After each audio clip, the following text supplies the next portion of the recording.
ഈ ഒരു പ്രോഗ്രാമും അതേപോലെ തന്നെ ഇയർ ഇതൊരു ടേബിൾ ആക്കിയിട്ട് ഒരു ഷോർട്ട് നോട്ട് ഉപയോഗിച്ചിട്ട് ഒരു ടേബിൾ ആക്കിയിട്ട് തന്നെ പഠിക്കുക. ബിക്കോസ് ഇത് നല്ലതായിട്ട് സ്കോർ ചെയ്യുന്ന ഒരു ഏരിയ ആണ് ഈ ഒരു പോർഷൻ. ഏതൊരു എക്സാം ആയിക്കോട്ടെ നമുക്ക് ഇയർ വൈസ് അല്ലെങ്കിൽ ഒരു പ്രോഗ്രാം ഇങ്ങനെ ഒരു പോർഷൻ വരുന്ന സമയത്ത് നിങ്ങൾ എപ്പോഴും ഒരു ഷോർട്ട് നോട്ടോ അല്ലെങ്കിൽ ബുക്കോ യൂസ് ചെയ്തിട്ട് ആ പ്രോഗ്രാം അതിന്റെ ഇയർ അതിന് റിലേറ്റഡ് ആയിട്ടുള്ള ഏതെങ്കിലും ഒരു പേഴ്സൺ അല്ലെങ്കിൽ ഏതെങ്കിലും ഒരു മിനിസ്ട്രി അത് റിലേറ്റ് ചെയ്തിട്ടുണ്ടെങ്കിൽ അത് എഴുതുക. അതേപോലെ തന്നെ അതിന്റെ ഇമ്പോർട്ടന്റ് ആയിട്ടുള്ള ഒബ്ജക്റ്റീവ്സ്, ഓക്കെ, റിലേറ്റഡ് ആയിട്ടുള്ള ഇൻസ്റ്റിറ്റ്യൂഷൻ, ഇത്രയും കാര്യങ്ങൾ നിങ്ങൾ ഒരു ടേബിളിലാക്കിയിട്ടോ എന്തെങ്കിലും നിങ്ങൾക്ക് കംഫർട്ടബിൾ ആയിട്ടുള്ള രീതിയിൽ ഒരു ഷോർട്ട് നോട്ട്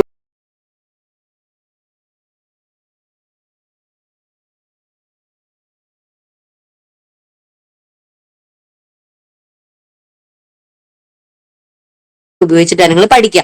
അറ്റ് ലാസ്റ്റ് ആ എക്സാമിന്റെ സമയത്ത് നിങ്ങൾക്ക് റിവൈസ് ചെയ്യാനായിട്ട് വളരെ എളുപ്പമായിരിക്കും. ഇപ്പൊ നിങ്ങൾ അത് സിമ്പിൾ ആക്കിയിട്ട് വിടരുത്. ഇപ്പോഴേ നിങ്ങൾ അത് എഴുതി വെക്കുകയാണെങ്കിൽ നിങ്ങൾക്ക് റിവൈസ് ചെയ്യുമ്പോൾ നല്ല രീതിയിൽ ഉപകാരപ്പെടും. ഉറപ്പായിട്ട് നിങ്ങൾ അത് ചെയ്യണം. ഓക്കെ, അപ്പം ഈ നാഷണൽ ട്രാക്കോമ കൺട്രോൾ പ്രോഗ്രാം ഇതൊരു കൺഫ്യൂഷൻ വന്നിരുന്നു. അപ്പൊ മിസ് എന്നോട് പറഞ്ഞു ഈ ഒരു ഇയറിന്റെ കൺഫ്യൂഷൻ നിങ്ങൾ പറഞ്ഞതുകൊണ്ടാണ് ഈ ഒരു സ്ലൈഡ് ആഡ് ചെയ്തത്. നാഷണൽ ട്രാക്കോമ കൺട്രോൾ പ്രോഗ്രാം ഇന്ത്യയിൽ തുടങ്ങിയത് 1963ലാണ്. ഓക്കെ, ഇയർ ഒന്ന് നോട്ട് ചെയ്തോളൂ. 1963 ആണ് നാഷണൽ ട്രാക്കോമ കൺട്രോൾ പ്രോഗ്രാമിൽ തുടങ്ങിയിട്ടുള്ളത്. അതേപോലെ തന്നെ ഈ പ്രോഗ്രാം ഇന്റഗ്രേറ്റ് ചെയ്ത് NPCBVI, ഇതിന്റെ ഫുൾ ഫോം വരുന്നത് national programme for control of blindness and visual impairment, ഈ ഒരു പ്രോഗ്രാം ആക്കിയിട്ട് ഇത് ഇന്റഗ്രേറ്റ് ചെയ്യപ്പെട്ടത് 1976ലാണ്. അപ്പോൾ ഇത് തുടങ്ങിയത് 1963 as national trachoma control programme. In 1976ലാണ് അത് NBCBVI ആയിട്ട് ഇന്റഗ്രേറ്റ് ചെയ്യപ്പെട്ടത്. ലോഞ്ച് ചെയ്തിട്ടുള്ളത് ministry of health and family welfare with the support of UNICEF and WHO ആണ്. ഓക്കെ, അപ്പം ആ ഒരു ഇയർ കൺഫ്യൂഷൻ മാറിയെന്ന് വിചാരിക്കുന്നു. അപ്പൊ നമുക്ക് ഈ ഒരു പോർഷൻസിന്റെ ക്വസ്റ്റ്യൻസിലേക്ക് പോവാം. ഓക്കെ, അപ്പൊ റെസ്പോണ്ട് ചെയ്യാൻ പരമാവധി അറിയാവുന്നതാണെങ്കിൽ ഒന്ന് റെസ്പോണ്ട് ചെയ്തിട്ട് പോവാ. First question, for education of measles immunisation coverage should be at least. Measles എഡ്യൂക്കേഷനിൽ ഇമ്മ്യൂണൈസേഷൻ കവറേജ് എത്രയായിട്ടാണ് പറയുന്നത് എന്നാണ് ക്വസ്റ്റ്യൻ. ഓപ്ഷൻസ് നോക്കാം. 80%, B 85%, C 96% and D 100%. Okay, answer അറിയാമെങ്കിൽ ഒന്ന് റെസ്പോണ്ട് ചെയ്യാം. ഓക്കെ, നമുക്ക് ആൻസർ നോക്കാം. ആൻസർ 85% ആണ്.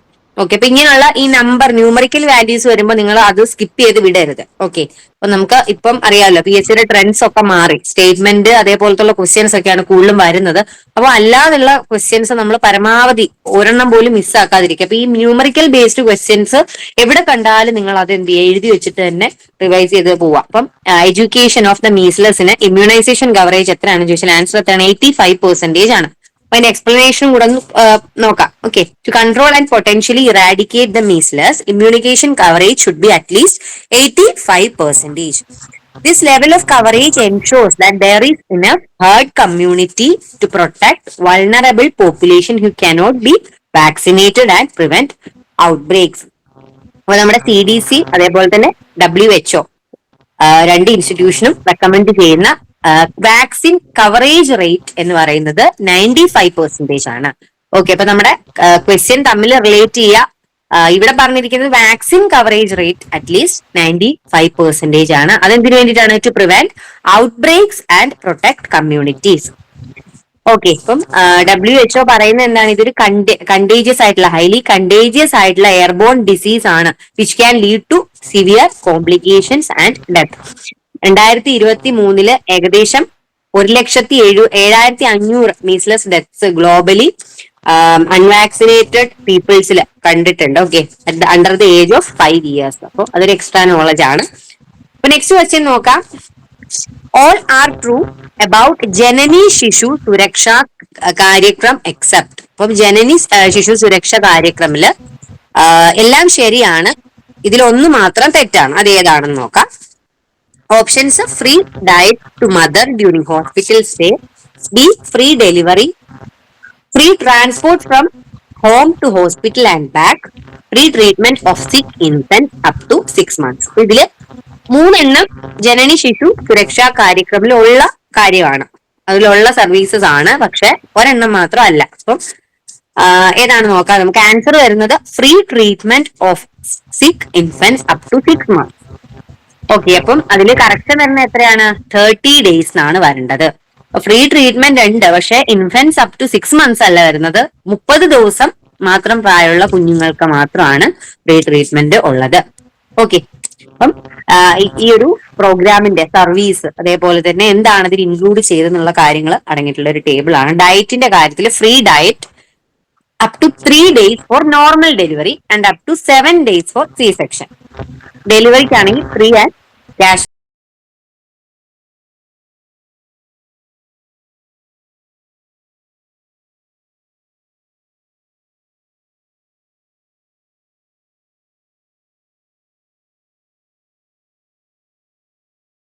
ഡെലിവറി ഉണ്ട്. ഇനി transport, free transport from home to health institution, between health institution and drop back home. Treatment, free treatment for newborns up to 30 days. കണ്ടോ, ഇതായിരുന്നു നമ്മുടെ ക്വസ്റ്റ്യൻ. അപ്പോൾ ഈ ഒരു പോർഷൻ, ഈ 30 days എന്നുള്ളതിനെ ബേസ് ചെയ്തിട്ടാണ് ആ ഒരു ക്വസ്റ്റ്യൻ ഫുൾ കിടക്കുന്നത്. അപ്പോൾ 6 months അല്ല, 30 days ആണെന്ന് അറിഞ്ഞാലാണ് നമുക്ക് ആ ഒരു ആൻസർ കറക്റ്റ് ആയിട്ട് മാർക്ക് ചെയ്യാൻ പറ്റും. അതർ സർവീസസ് വരുന്ന free drug and consumables, free diagnostics, free blood and exemptions from user charges. Okay, അപ്പം ജനനി സുരക്ഷ ആ ഒരു പ്രോഗ്രാമിന്റെ ഡീറ്റെയിൽസ് ആണ് നമ്മൾ പറഞ്ഞത്. ഓക്കെ, നെക്സ്റ്റ് ക്വസ്റ്റ്യൻ നോക്കാം. Under NRHM, who will be the link person between community and health care service? Okay, under National Rural Health Mission അല്ലെങ്കിൽ NRHM, who will be the link person? കമ്മ്യൂണിറ്റിയും അതേപോലെ തന്നെ health care service തമ്മിലുള്ള link person ആരാണ്? Okay, ഇതൊരു basic question ആണ്. നമുക്ക് basic ആയിട്ട് അല്ലെ പഞ്ചായത്ത്, മുനിസിപ്പാലിറ്റി ഒക്കെ അറിയാവുന്ന, ഇടപെട്ടിട്ടുള്ള ആൾക്കാരാണെങ്കിൽ അവർക്ക് ബേസിക് ആയിട്ട് അറിയാവുന്ന ഒരു കാര്യമാണ്, അറിഞ്ഞിരിക്കേണ്ട ഒരു കാര്യമാണ് ഇത്. ഓക്കെ, ഓപ്ഷൻസ് നോക്കാം. Anganwadi worker, TBA, Asha and ANM. ഇതിന് ആൻസർ ആർക്കെങ്കിലും അറിയാവോ? NRHM പറയും. ഓപ്ഷൻ ഏതാ? ഓക്കെ, ആശാ വർക്കർ ആണ്. Okay, very good. അപ്പം ആശ അല്ലെങ്കിൽ അതിന്റെ ഫുൾ ഫോം കൂടെ ഓർത്ത് വെക്കുക. അക്രഡിറ്റഡ് സോഷ്യൽ ഹെൽത്ത് ആക്ടിവിസ്റ്റ് എന്നാണ് ആശ ഫുൾ ഫോം വരുന്നത്. ആരാണ്? ഒരു community health worker who act as A link between community and health care services under the NRHM. Okay, എന്തൊക്കെയാണ് ഈ ആശ വർക്കർ അല്ലെങ്കിൽ നമ്മൾ പറയുന്ന ഈ ആശ ചെയ്യുന്നത് എന്തൊക്കെയാണ്? അവരുടെ ഡ്യൂട്ടീസ് ആണ്. ഇതും ഒരു എക്സ്പെക്ടഡ് ക്വസ്റ്റ്യൻ ആണ്. ഓക്കെ, ബേസിക് ആയിട്ടുള്ള കാര്യങ്ങളാണ്. ആശയുടെ objectives: improves health. Asha's work to improve the health of their community by ensuring access to healthcare services. അതേപോലെ തന്നെ education, educates the community about health and its social determinants. ഇനി mobilization, mobilizes the community to participate in local health planning. Okay, counseling, they counsel families at home. വീട്ടിലൊക്കെ വരും അല്ലെ, families at home, especially those with sick children, pregnant women or newborn. They promote the construction of toilets and use of toilets in their community. അപ്പൊ ഇങ്ങനത്തെയുള്ള basic ആയിട്ടുള്ള functions ഒന്ന് നോക്കി വെക്കുക. What Asha's do. അപ്പോ ഇനി ആശയെ ആരാണ് സെലക്ട് ചെയ്യുന്നത്? ദ കമ്മ്യൂണിറ്റി ആണ്. ആ ഒരു കമ്മ്യൂണിറ്റി ആണ് ആശയനെ സെലക്ട് ചെയ്യുന്നത്. They are supported by auxiliary nurse, midwife അല്ലെ ANM in charge of the sub centre guides. അവരാണ് ഈ ആശയനെ സപ്പോർട്ട് ചെയ്യാൻ വേണ്ടിയിട്ട് ഉള്ള ഇൻചാർജ് എന്ന് പറയുന്നത്. ഇനി NRHM കുറിച്ചും കൂടെ ഒന്ന് സൈഡിൽ, NRHM ബേസ് ചെയ്തിട്ടായിരുന്നല്ലേ നമ്മുടെ ക്വസ്റ്റ്യൻ വന്നത്. അണ്ടർ NRHM എന്ന് പറഞ്ഞിട്ടാണ്. അപ്പോൾ NRHM പ്രോഗ്രാം ലോഞ്ച് ചെയ്തിട്ടുള്ളത് 2005 by government of India to improve the health care delivery in rural areas. They also aim to provide every village with an Asha. Okay, Asha വർക്കറിന്റെ ഒരു ആശയം അല്ലെങ്കിൽ എല്ലാ വില്ലേജിലും ഒരു ആശ വേണം, ആശാ വർക്കർ വേണം എന്നുള്ള ഒരു ആശയം കൊണ്ടുവന്നത് ഈ NRHM പ്രോഗ്രാമിലൂടെയാണ്. 2005 ലോഞ്ച് ചെയ്തിട്ടുള്ളത്. ഓക്കെ, നെക്സ്റ്റ് ക്വസ്റ്റ്യൻ നോക്കാം. ജനനി സുരക്ഷാ യോജന ഇൻക്ലൂഡ്സ്. ജനനി സുരക്ഷാ യോജനയിൽ ഉള്ള പ്രോഗ്രാംസ് അല്ലെങ്കിൽ കാര്യങ്ങൾ, സർവീസസ് ഇതിൽ ഏതൊക്കെയാണെന്നാണ് ഓപ്ഷൻസ് നോക്കാം. Tetanus immunisation, institutional deliveries, iron supplementation and abortions. Janani Suraksha Yojana includes, answer നോക്കാം, ഇൻസ്റ്റിറ്റ്യൂഷണൽ ഡെലിവറീസ് ആണ്. ഓക്കെ, അപ്പം Janani Suraksha Yojana is JSY. Okay, ഇതില് ഇൻസ്റ്റിറ്റ്യൂഷണൽ ഡെലിവറീസ്, ക്യാഷ് അസിസ്റ്റൻസ്, അതേപോലെ തന്നെ പോസ്റ്റ് ഡെലിവറി കെയർ, ഇത്രയും കാര്യങ്ങളാണ് വരുന്നത്. അപ്പൊ ഓരോ പ്രോഗ്രാംസിലും ചില കാര്യങ്ങൾ നമ്മൾ ആ ഒരു ഒബ്ജക്റ്റീവ്സ് നമ്മൾ അതേപോലെ തന്നെ കാണാതെ പഠിക്കാനായിട്ട് ശ്രമിക്കുക. ഒബ്ജക്റ്റീവ്സ് ഒന്നും അങ്ങോട്ടും ഇങ്ങോട്ടും മാറിപ്പോകരുത്. ഓക്കെ, ഇപ്പം ഈ ഒരു ക്വസ്റ്റ്യന്റെ അതിൽ നമുക്ക് കറക്റ്റ് ഈ 3 ടേംസും അറിഞ്ഞിരിക്കണം. ജനനി JSYയുടെ കാര്യത്തിൽ institutional deliveries, they promote the institutional delivery among poor pregnant women. അതേപോലെ തന്നെ cash assistant, JSY provide conditional cash transfers to pregnant women who deliver in an institution. Post delivery care ഉണ്ട്. ഓക്കെ, ഡെലിവറി കഴിഞ്ഞിട്ടാണെങ്കിലും അതിനു വേണ്ടിയിട്ടുള്ള കെയറും കാര്യങ്ങളും. JSY എന്ന് പറയുന്നത് സേഫ് മദർഹുഡ് ഇന്റർവെൻഷൻ ആണ് under the NHM, okay, national health mission. It was launched on April 12, 2005 by the prime minister of India. എല്ലാ സ്റ്റേറ്റ്സിലും അതേപോലെ തന്നെ യൂണിയൻ ടെറിട്ടറീസിലും ഇംപ്ലിമെന്റ് ചെയ്തിട്ടുള്ള പ്രോഗ്രാമാണ് JSY. നെക്സ്റ്റ് ക്വസ്റ്റ്യൻ നോക്കാം. What is the incentive known to train medical officers and ANMs for intrapartum care? Okay, എത്രയാണ് incentive? What is the incentive അല്ലെ incentive എന്താണ്, എന്തിനു വേണ്ടിയിട്ട്? To train the medical officers and ANMs for intrapartum care. Okay, അപ്പം ഇതിന് answer വരുന്നത് ദക്ഷത ആണ്. ദക്ഷത എന്ന് പറയുന്നത് ഒരു പ്രോഗ്രാമാണ്. ദക്ഷത എന്ന് പറയുന്നത് a strategic initiative to strengthen the quality of intra and immediate postpartum care. Okay, അപ്പം പ്രസവം കഴിഞ്ഞിട്ടുള്ള ആ ഒരു പോസ്റ്റ് പാർട്ടം കെയറിന് വേണ്ടിയിട്ട് തുടങ്ങിയിട്ടുള്ള ഒരു സ്ട്രാറ്റജിക് ആയിട്ടുള്ള ഒരു മൂവ്മെന്റ് ആണ് ഈ ദക്ഷത. ഇത് ഇമ്പോർട്ടന്റ് ആണ്, ഇതൊന്ന് ഓർത്ത് വയ്ക്കുക. അതേ it is for empowering providers for improved MNH care during institutional deliveries related ആയിട്ടുള്ള ഒരു സപ്പോർട്ട് സിസ്റ്റം ആണ്, ഒരു ഇനിഷ്യേറ്റീവ് ആണ് ദക്ഷത എന്ന് പറയുന്നത്. ഓക്കെ, അപ്പം ഈ ദക്ഷതയുടെ മേജർ ഒബ്ജക്റ്റീവ്സ് ഒന്ന് ഓർത്ത് വയ്ക്കുക. 5 ഒബ്ജക്റ്റീവ്സ് നമുക്ക് കൃത്യമായിട്ട് അതിൽ ഓർത്ത് വയ്ക്കാനുണ്ട്. ഫസ്റ്റ് ഒബ്ജക്റ്റീവ് എന്ന് പറയുന്നത് to strengthen the competency of providers of the labour room including medical officers, staff nurse, അതായത് ആ ഒരു മെഡിക്കൽ ഓഫീസേഴ്സ് എന്ന് പറയുന്ന ഒരു പ്രൊവൈഡേഴ്സ് അല്ലെങ്കിൽ വേണ്ട ബേസിക് ആയിട്ടുള്ള വേണ്ട ഒരു ഹോസ്പിറ്റലിൽ വേണ്ട ആൾക്കാരാണ് medical officers, staff nurse, ANMs എന്നൊക്കെ പറയുന്നത്. അപ്പൊ ഇവരെ പ്രൊവൈഡ് ചെയ്യുക അല്ലെങ്കിൽ അവരുടെ കോമ്പീറ്റൻസി,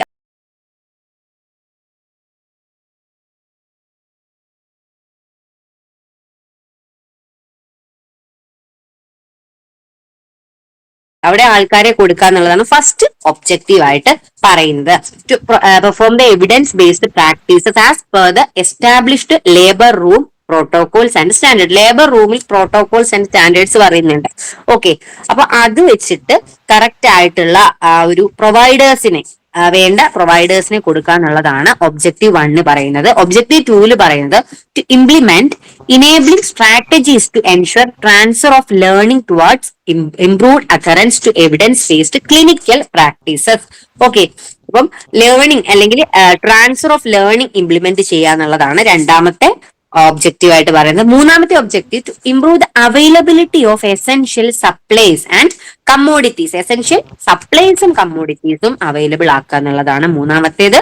നാലാമത്തെ objective to improve accountability of service providers through improved recording, reporting and utilization of data. Fifth objective intermediate term objective ആയിട്ട് പറയുന്നതാണ്. അപ്പം ഇതും ഒരു എക്സ്പെക്ടഡ് ക്വസ്റ്റ്യൻ ആണ്. ദക്ഷതയുടെ ഇന്റർമീഡിയറ്റ് ടേം ഒബ്ജക്റ്റീവ് ഏതാണ്, അല്ലെങ്കിൽ ഫിഫ്ത് ഒബ്ജക്റ്റീവിനെ നമ്മൾ വിളിക്കുന്ന പേര്. ഓക്കെ, അപ്പം ഈ ഒരു ഒബ്ജക്റ്റീവ് പറയുന്നത് they implement MNH toolkit at the delivery points in a phased manner. അപ്പൊ ഈ 5 ഒബ്ജക്റ്റീവ് നിങ്ങൾ വായിച്ച് അതിന്റെ ഒരു മീനിങ് അല്ലെങ്കിൽ ആ ഒരു മെയിൻ ആയിട്ടുള്ള ആ ഒരു പോയിന്റ്സ് ഓർത്ത് വയ്ക്കുക.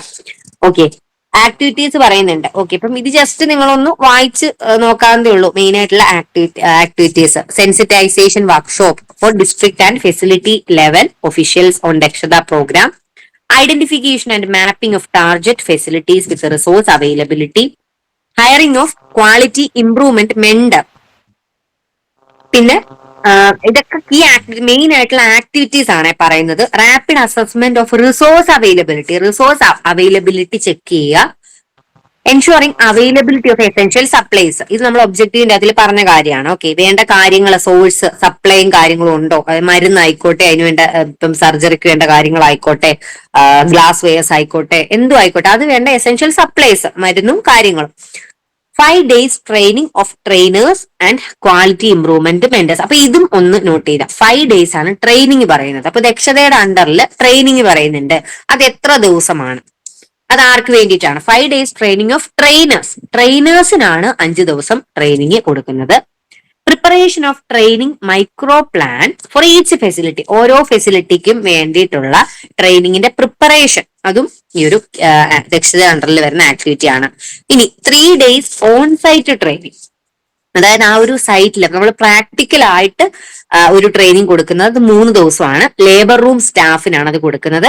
ഡിസ്ട്രിക്ട് ഹോസ്പിറ്റലിലെ ലേബർ റൂം സ്റ്റാഫിനായിരിക്കും ഈ ഒരു 3 ദിവസം ട്രെയിനിങ് അവൈലബിൾ ആക്കുന്നത്.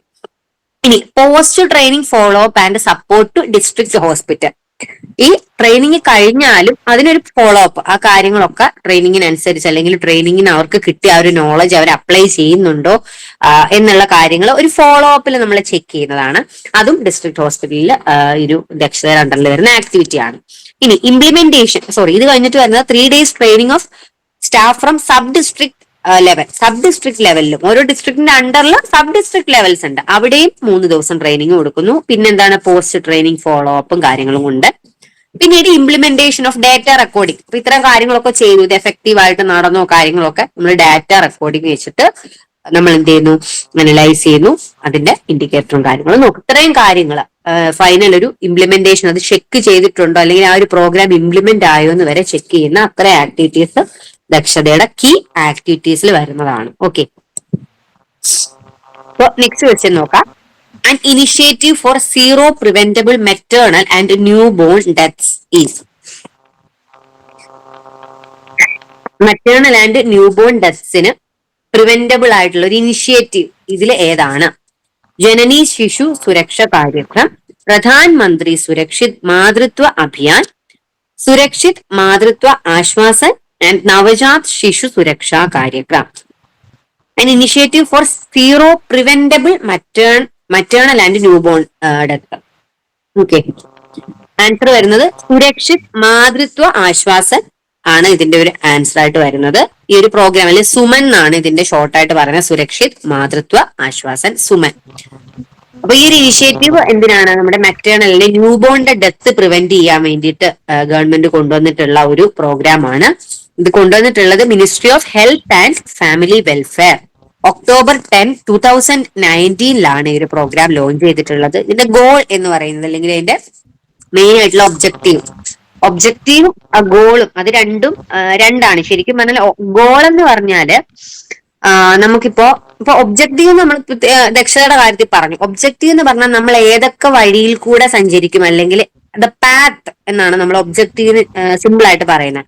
ഗോൾ എന്ന് പറയുന്നത് നമ്മൾ എത്രത്തോളം ഡിസ്റ്റൻസ് സഞ്ചരിച്ചാലാണ് ആ ഒരു പാത്ത് കവർ ആവുന്നത്. അതായത് നമുക്കിപ്പോ നമ്മുടെ വീട്ടിൽ നിന്ന് ഒരു ഹോസ്പിറ്റൽ വരെ പോകണം, അപ്പോൾ ആ ദൂരമാണ് നമ്മൾ ഗോൾ എന്ന് പറയുന്നത്. അതായത് ഡിസ്റ്റൻസ് നമുക്കൊരു 10 കിലോമീറ്റർ സഞ്ചരിക്കാനുണ്ട്, അപ്പൊ എത്രത്തോളം നമ്മൾ സഞ്ചരിക്കുന്നു എന്നുള്ളതാണ് ഗോൾ എന്നുള്ള ആ ഒരു ടേമിന്റെ മീനിങ്. അതേസമയം ഒബ്ജക്റ്റീവ് എന്താണ്? നമുക്ക് ഹോസ്പിറ്റലിൽ പോകണം, ഹോസ്പിറ്റലിൽ പോകുന്ന വഴിക്ക് വേറെ എന്തെങ്കിലും ചെയ്യാനുണ്ടോ? മരുന്ന് മേടിക്കണം. അപ്പൊ നമ്മൾ ആ ഒരു മൂവ്മെന്റ് ചെയ്യാൻ തുടങ്ങിയാൽ അതിന് വേണ്ടിയിട്ട് നമുക്ക് ഏതൊക്കെ പാത്തിലൂടെ നമ്മൾ സഞ്ചരിക്കണം, അതിനെയാണ് നമ്മൾ ഒബ്ജക്റ്റീവ് എന്ന് പറയുന്നത്. അതേസമയം ഒരു പാത്തിൽ നമ്മൾ എത്രത്തോളം ഡിസ്റ്റൻസ് സഞ്ചരിക്കണം എന്നുള്ളതാണ് ഗോൾ എന്നതിന്റെ മീനിങ്. അപ്പൊ പലയിടത്തും നിങ്ങൾക്ക് ഓരോ പ്രോഗ്രാം പറയുമ്പോൾ ഗോൾ എന്ന് കാണാം, ഒബ്ജക്റ്റീവ് എന്ന് കാണാം. അപ്പൊ ഇത് രണ്ടും സെയിം ആണെന്നുള്ളത് നിങ്ങൾ വിചാരിക്കല്ലോ. ഓക്കെ, അപ്പൊ ഗോൾ ഓഫ് സുമൻ നോക്കാം. To provide quality health care services to pregnant women and newborns at no cost. ഇപ്പൊ ഫ്രീ ആണ്. ഓക്കെ, ഇപ്പൊ കോസ്റ്റ് ഇല്ലാതെ ന്യൂബോൺസിനും പ്രഗ്നന്റ് വുമണിനും ഹെൽത്ത് കെയർ സർവീസസ് ക്വാളിറ്റിയിൽ കൊടുക്കുക എന്നുള്ളതാണ് സുമൻ എന്നുള്ള ഒരു പ്രോഗ്രാമിന്റെ ഗോൾ ആയിട്ട് പറയുന്നത്. And to ensure that no one is denied services, ആർക്കും ഈ സർവീസ് കിട്ടാതെ വരാനായിട്ട് പാടില്ല. ഫോക്കസ് മെയിൻ ആയിട്ടുള്ള അതിന്റെ ഇൻട്രസ്റ്റ് അല്ലെ ഫോക്കസ് ഏരിയ എന്ന് പറയുന്നത് to provide a positive birthing experience and on respecting women's dignity, feelings, choices and preferences. Okay, ഒരു പോസിറ്റീവ് ബർത്ത് എക്സ്പീരിയൻസ് കൊടുക്കുക. ഇനി services under Suman free services ആണെന്ന് പറഞ്ഞു അല്ലെ. At least 4 antenatal checkups, 6 HbA1c visit, a safe motherhood booklet, a mother and child protection card, early breast feeding support and 0 dose vaccination. ഇത്രയും services വുമന്റെ അണ്ടറിൽ വരുന്നതാണ്. Okay, ഇനി help line ഒരു ഹെൽപ്പ് ലൈൻ അല്ലെങ്കിൽ ഒരു ടോൾ ഫ്രീ നമ്പർ പറയുന്നുണ്ട്. അതും ഈ സുമന്റെ അണ്ടറിൽ വരുന്നതാണ്. Toll free number 104. ഇതൊക്കെ ഓരോ ക്വസ്റ്റ്യൻ ആണ്. ടോൾ ഫ്രീ നമ്പർ എത്രയാണ്, അല്ലെങ്കിൽ ഈ ഒരു സുമൻ എന്നുള്ള ആ ഒരു പ്രോഗ്രാം ലോഞ്ച് ചെയ്തിട്ടുണ്ട്, ഇത്ര വർഷമാണെന്നൊക്കെ പറഞ്ഞു തരും. അവരൊരു ടോൾ ഫ്രീ നമ്പർ കൊടുക്കുന്നുണ്ട്. ആ ടോൾ ഫ്രീ നമ്പർ ഏതാണ്, അങ്ങനെയായിരിക്കും ചിലപ്പോൾ ക്വസ്റ്റ്യൻ വരിക. പിന്നെ രജിസ്ട്രേഷൻ ഒരു പോർട്ടൽ ഉണ്ട്, ഒരു സൈറ്റ് പറയുന്നുണ്ട്, suman.nhp.government.in എന്നുള്ളതാണ് ആ ഒരു സുമന്റെ സൈറ്റ് വരുന്നത്, രജിസ്ട്രേഷൻ സൈറ്റ്.